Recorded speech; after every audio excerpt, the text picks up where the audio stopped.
bersyukur Putra Raja Wali sudah berulang kali jadi top frekuensi, betul, top aktif.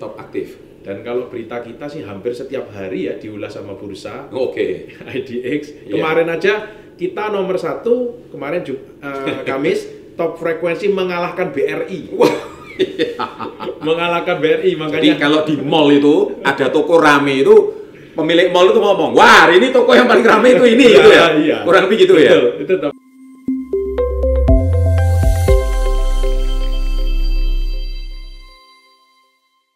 Ketika saya membaca sebuah topik dan media, dari sini tertulis jualan rokok saja, itu bisa punya kekayaan 220 triliun. Wow. Kemudian di sini hanya jual mie instan, bisa punya kekayaan 75 triliun. Wow, Anda lihat konglomerat terkaya di Indonesia ini. Pertanyaannya satu, apakah benar hanya jual rokok bisa punya kekayaan ratusan triliun dan jualan mie instan bisa punya kekayaan sampai 75 triliun? Saya akan bongkar habis semua dengan seorang pakar finansial dan kita kupas tuntas hadis. Disitulah terdapat edukasi yang sebenar-benarnya. Bagaimana mereka bisa punya kekayaan menjadi ultra kaya sampai puluhan bahkan ratusan triliun. Jangan lupa klik link webinar ini sekarang juga. Di situ saya akan bagikan semuanya secara free dan cuma-cuma. Sukses selalu, sampai jumpa di webinar. Salam hebat luar biasa. Gini, Pak Ariel, pembicaraan kita menarik banget dan kita dapat pengetahuan luar biasa tentang ini, termasuk salah satu jenis industri baru. Bayangkan guys, kalau Indonesia punya pengusaha kayak Pak Ariel semua, wah Indonesia ini bisa hebat luar biasa loh. Makanya ini channel untuk orang yang hebat luar biasa aja yang bisa masuk ke channel ini guys. Dan menarik Pak Ariel, artinya gini, yang saya lihat itu tadi satu tentang saham. Jadi kita mau edukasi saham kepada masyarakat luas, kepada subscriber kita yang sejak video ini dibuat udah mencapai 2.440.000 subscriber. Itu manusia semua tuh ya. Wah, luar biasa. Manusia semua. Mantap. Siapa tahu Anda juga tertarik memiliki saham Pura. Nah, ini sekarang gini. Ini pertanyaan yang edukasi kepada masyarakat. Karena Pak Ariel ini kan basicnya orang finance ya. Jadi otomatis ini sangat berhubungan dengan teknis orang Indonesia. Yang mau menabung saham itu kita basic yang belajar tentang saham dulu. Oke. Sebenarnya saham itu masyarakat kita tuh masih pro dan kontra. Ini kita yang basic dulu. Biar Pak Ariel yang mengedukasi. Saham itu apa sih sebetulnya? Basic dulu. Iya, sebenarnya gini. Kalau saya menggunakan bahasa yang cukup mungkin biar mudah dicerna ya. Dari sektor finance gitu ya, keuangan. Kenapa ada kosakata di depannya menabung? Iya. Definisi menabung itu apa? Kalau zaman dulu, ingat zaman waktunya nyanyinya Titik Puspa ya, ayo nabung ke bank gitu ya. Menabung itu istilahnya sesuatu cara bentuk untuk kita bisa memakai hasil investasi kita, baik berupa uang atau barang. Sewaktu-waktu kita bisa pakai. Kalau di sektor keuangan saya ngomongnya liquid, yang bisa liquid cepat, yang bisa dicairkan cepat, bisa diambil. Kalau dulu tabungan dipecah gitu ya. Kita punya celengan pecah, dipecah, terus kemudian ambil duitnya. Definisi itu, definisi menabung itu yang basic itu dulu ya. Karena beda dengan investasi. Ya. Menabung itu halnya seperti itu. Baru produknya apa? Saham. Produknya saham. Kenapa bentuk produk ini dengan kosakata menabung?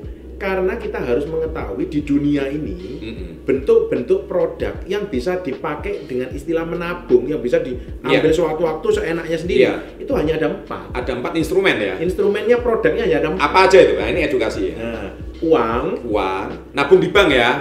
Nabung di bank. Simpelnya. Habis itu currency, money changer, makanya money changer. Jadi kita simpan mata uang asing. Ketiga emas. Seperti kayak kita di Tamasya guys, itu emas ya. Keempat saham.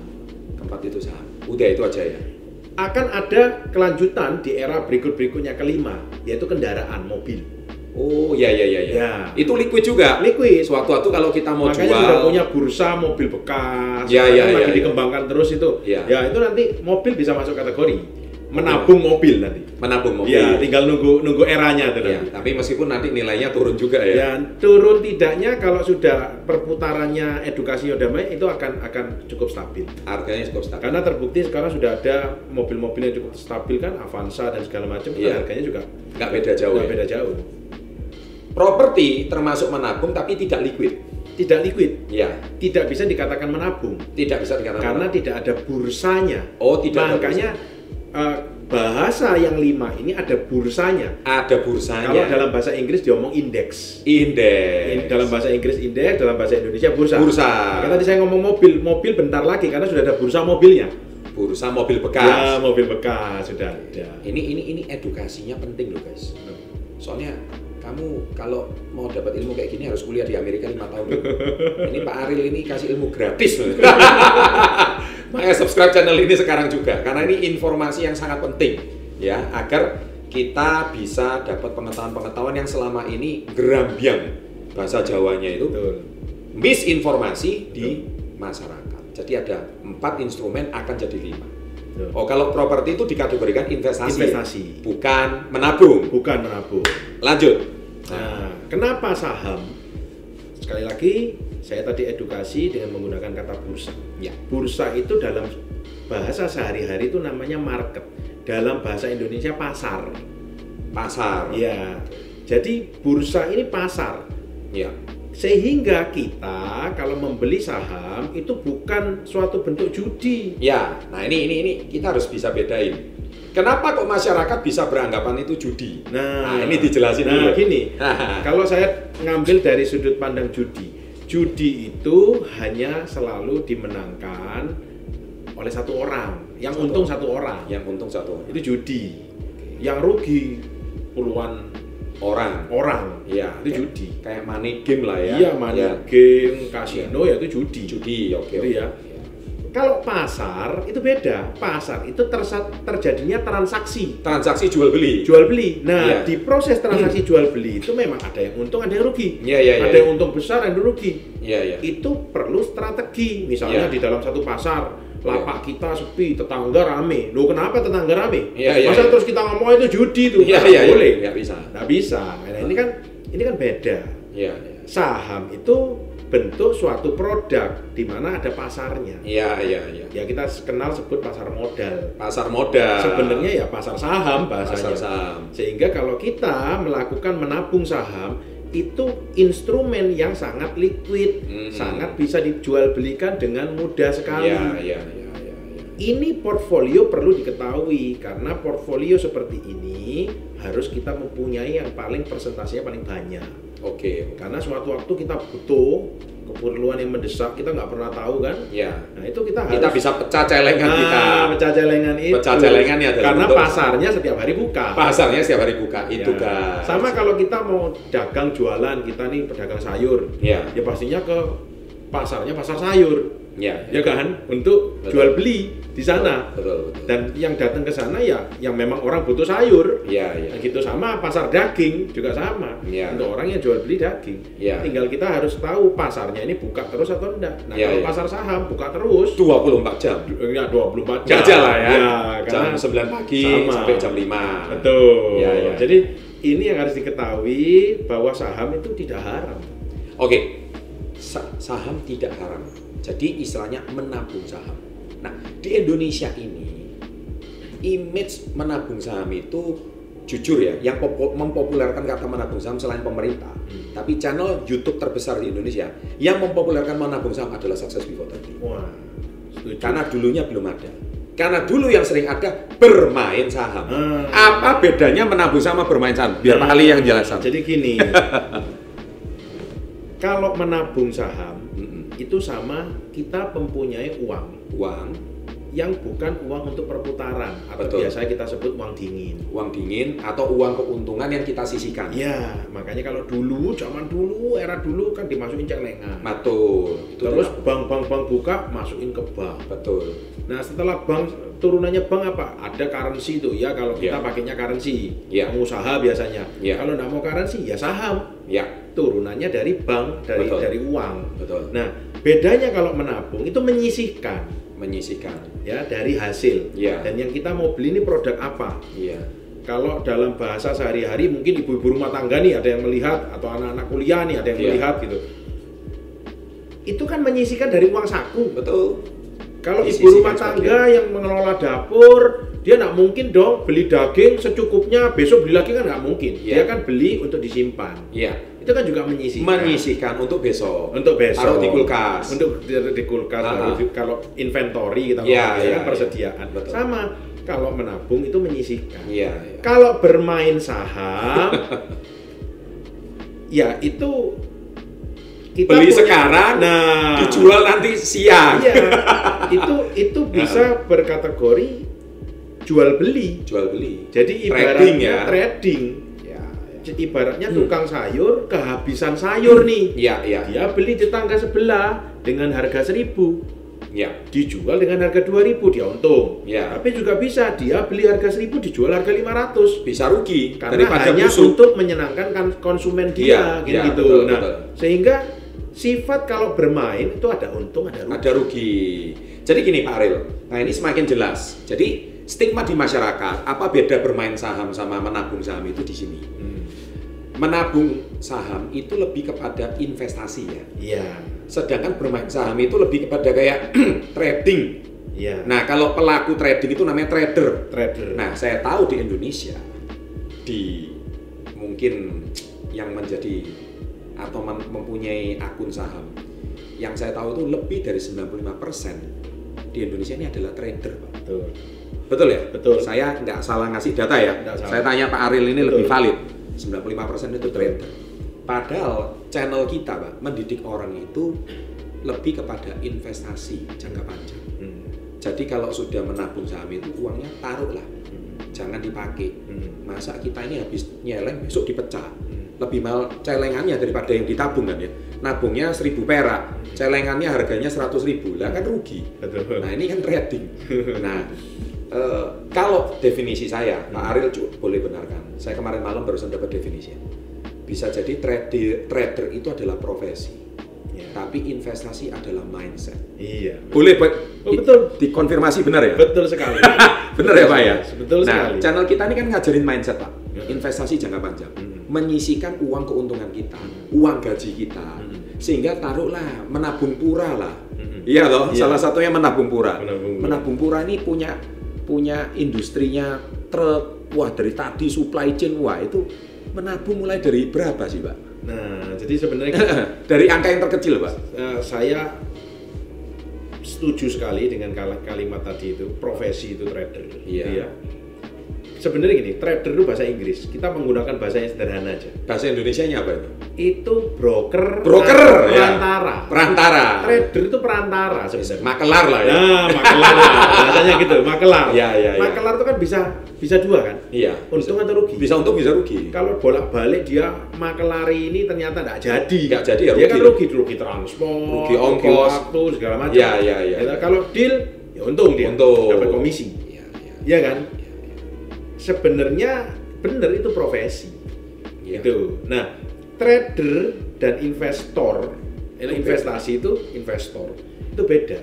Kalau investor itu dia melihat peluang. Contoh kalau dia beli tadi tanya Pura di harga berapa? Dia melihat masa depannya Pura itu di harga berapa? Dan harga sekarang dia mengambil range. Kalau menabung kan begitu. Betul. Saya punya cita-cita mau beli handphone. Harga 2 juta. Uang saku saya tak sisihkan 100.000. Ya nanti dapat 2 juta. Betul. Kan gitu. Sama seperti Putra Raja Wali, harga nanti ke depannya Putra Raja Wali itu harga di 150, 160, 200. Wah, harga sekarang murah. Ya saya nabung sesuai dengan kemampuan. Nah, harus diingat nih. Angka terkecil dari berapa, Pak? Kalau sekarang ngomongnya bahasanya apa? 1 lot ya? Iya, 1 lot. 1 lot itu berapa sih, Pak? Sekarang 1 lot sekarang. Harga per hari ini video ini dibuat.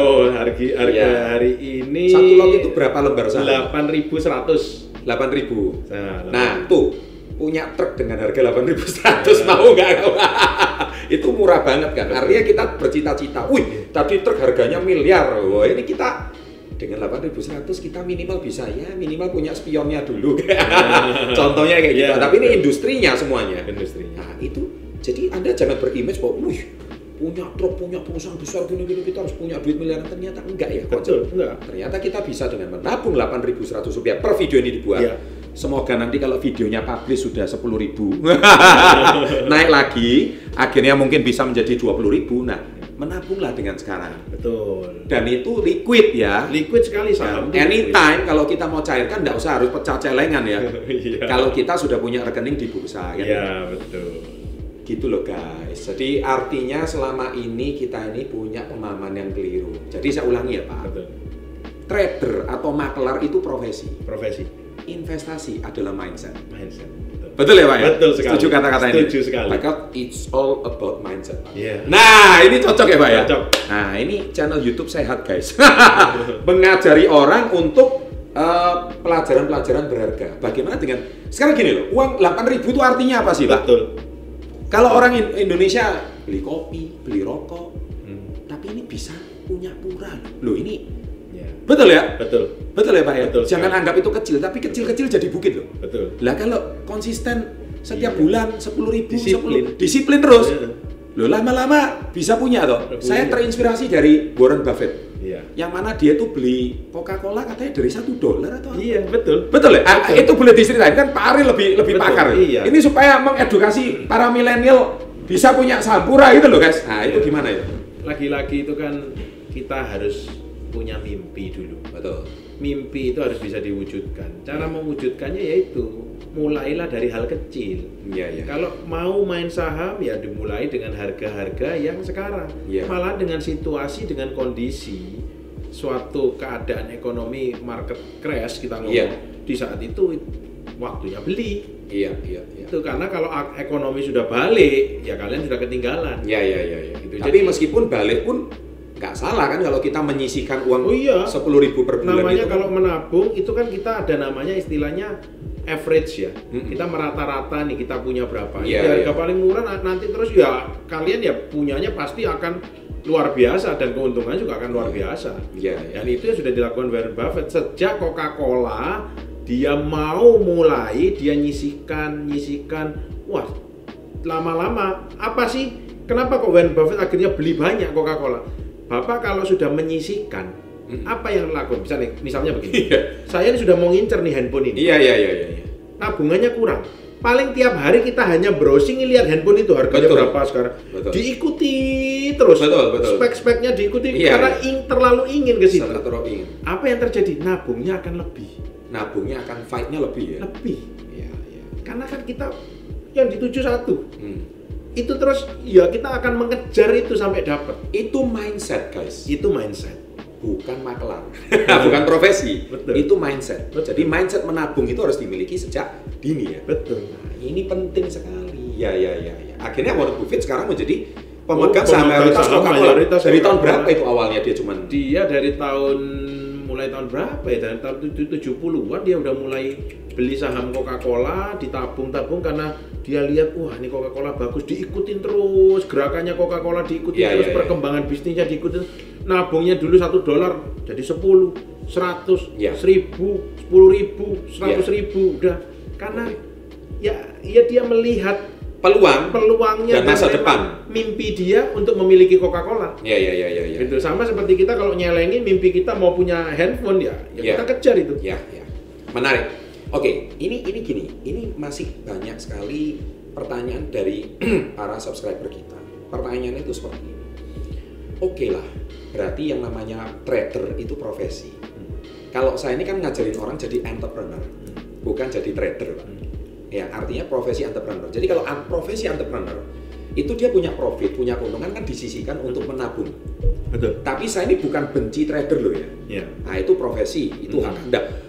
Profesi ya sama kayak guru, sama kayak driver, sama kayak sama kayak misalkan hari ini Anda menjadi pekerjaan apapun lah, Anda bisa menjadi karyawan, itu termasuk profesi. Saya tidak pernah menghina profesi apapun. Tapi banyak, jujur Pak, sejak saya bahas saham, banyak trader itu tanya ke saya. Karena mungkin pengetahuan mereka tuh bingung. Saya tuh suka bercandanya gini, belajarlah kalau mau trading itu pakai uang sendiri, bukan pakai duitnya orang. Betul. Nah, betul ya Pak? Betul. Nah, ini menurut Pak Ariel gimana? Sebenarnya gini, trading itu suatu profesi, suatu kegiatan usaha juga. Itu benar. Iya. Tapi kan pastinya seorang trader itu pasti dibekali kemampuan-kemampuan analisa, technical analis, dan kemampuan-kemampuan skill. Iya. Tinggal kita menempatkan diri. Kita ini mempunyai skill nggak? Kalau tidak mempunyai skill dan waktu, terutama waktu. Nah, ya jangan jadi trader. Kalau mempunyai waktu lebih dan memang profesi dia trader, dia trader juga tidak bisa dianggap remeh juga. Itu profesi besar, karena memang itu profesi. Sekali lagi tergantung passion kita dan kita yang bisa menjawab sendiri. Kita ini apa? Kalau strength-nya kita di mana? Strength-nya kita apa? Kalau entrepreneur tidak punya waktu lebih untuk trading setiap harinya, ya kita investasi, menabung. Kalau yang trader ya dengan sebagian ditabung, sebagian ditradingkan, ya itu juga suatu pilihan bagi mereka untuk melakukan itu. Dan itu saya rasa mereka pasti punya kemampuan dan punya hitung-hitungan yang cukup matang.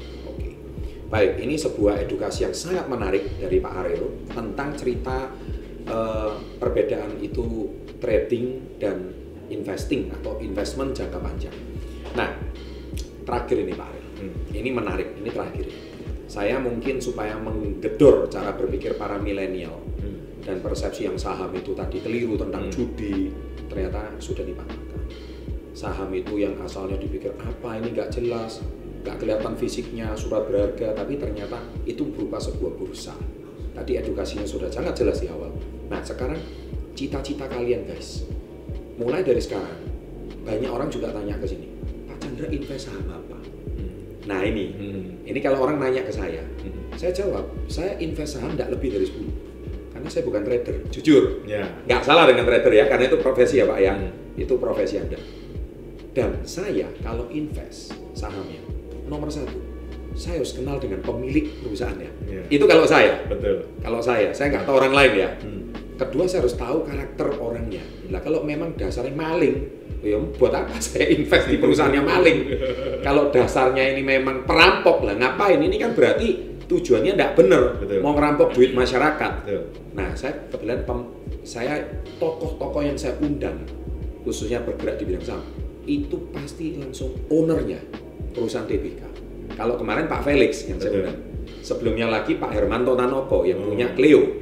Nah, ini udah 3 orang owner yang memang pengusaha level 5 yang saya undang guys, sehingga beliau qualified untuk mengedukasi kita tentang apa itu saham dan apa itu yang benar langsung dari perusahaan TBK-nya langsung. Kalau itu karakter saya. Nah, ketiga, saya tahu masa depan dari industri yang bergerak dari uang yang saya invest. Memang tidak ada yang 100%, tetapi saya melihat itu sebagai jangka panjang. Makanya saya harus cari banyak informasi dan mengetahui. Itu kalau dari saya. Kira-kira Pak Ariel, kalau karakter saya seperti kayak gitu itu benar nggak? Tolong Pak Ariel kalau salah benerin. Bener, tapi mungkin belum lengkap ya. Nah, dilengkapi Pak. Dilengkapi. Ini pelajaran berharga ini guys, dilengkapi. Betul sekali. Ya, apa kalau mau investasi atau mau nabung saham, 1, kenali perusahaannya. Ya, kan mungkin tidak semua orang bisa kenal ownernya ya. Ya, betul. Kedua, cari tahu siapa pemegang sahamnya di dalamnya perusahaan itu. Kenapa? Supaya diketahui kalau pemegang sahamnya itu suatu perusahaan aktif, perusahaan juga yang berdiri, memiliki bisnis aktif, pastinya kalau sahamnya rugi, dia ikut rugi dong. Betul. Ya kan? Karena dia pemegang saham. Betul. Ketiga, juga kenali yang menjalankan usahanya, yang CEO-nya harus dikenali. Terlibat di operasionalnya, marketingnya, kemampuannya, pengetahuannya, kepintarannya, dan pastinya usianya. Oh iya. Pastinya itu, karena kan kita bicara jangka panjang. Usia jangka panjang. Jangka panjang, masa depan lah kita bicara. Keempat, kenali industrinya. Industrinya bagaimana? Catat itu guys semua itu, dirangkum ya guys ya. Industri bisnisnya bagaimana, apakah kedepannya menjanjikan atau tidak, selaras dengan kebijakan-kebijakan pemerintah tidak. Atau ada hambatan dengan pemerintah. Oh, kalau ternyata selaras, ya sudah pasti masa depannya cukup cerah. Iya. Dan kelima, harus melihat liquidnya saham tersebut. Nah itu tahunya dari mana kalau kita mau lihat liquidnya itu dari transaksi frekuensi harian. Jual belinya itu aktif nggak? Aktif atau enggak? Sama kayak di pasar kita lihat, itu rame. Rame tidak, betul. Rame itu ya. Wah, ini rame kayaknya menarik ini ya. Oke. Itu kalau yang masuk cuma lalat gitu, wah ini nggak bener juga. Ya, kalau sepi kan sepi. Kita lihat kayak kita ngomongnya ibaratnya mungkin pasar atau mall gitu ya. Rame atau tidak? Kalau rame berarti kan transaksi perdagangannya cukup tinggi. Ya, kita bersyukur Putra Raja Wali sudah berulang kali jadi top frekuensi, betul, top aktif. Dan kalau berita kita sih hampir setiap hari ya diulas sama bursa. Oke. IDX. Kemarin aja kita nomor 1 kemarin Kamis top frekuensi mengalahkan BRI. Wah. Mengalahkan BRI, makanya. Jadi kalau di mall itu ada toko rame itu, pemilik mall itu ngomong, wah ini toko yang paling ramai itu ini, gitu ya? Iya. Kurang lebih gitu ya? Betul, itu top frekuensi. BRI siapa yang nggak kenal ya? Kalah loh sama Pura, itu saya tahu juga beritanya. Iya. Oke. Itu makanya di forum-forum sudah diadu kemarin BRI vs Pura, kemarin diumumkan pemenangnya Pura. Oke, dan ini mungkin angkanya belum sampai 100 ya, ini saya juga, kebetulan saya juga pemegang saham Pura ya guys, jadi otomatis saya juga mengundang langsung ownernya dan kita berkesempatan untuk bisa diskusi langsung. Ini menarik sekali. Oke, tadi kita sudah belajar banyak bagaimana ekosistem dari industri Pura. Jadi Pura itu ternyata bukan cuma jasa transport kirim truk dari satu tempat ke tempat lain, bukan, tapi ternyata Pura itu sudah menjadi sebuah industri yang besar. Bagaimana supply chain-nya, dan nanti Anda sudah mendengarkannya. Nah sekarang ketika Anda sudah tertarik mendengarkan ini, Anda pasti berpikir, oke deh, cara saya menabung saham itu gimana? Nah bagaimana? Anda akan saksikan di video berikutnya.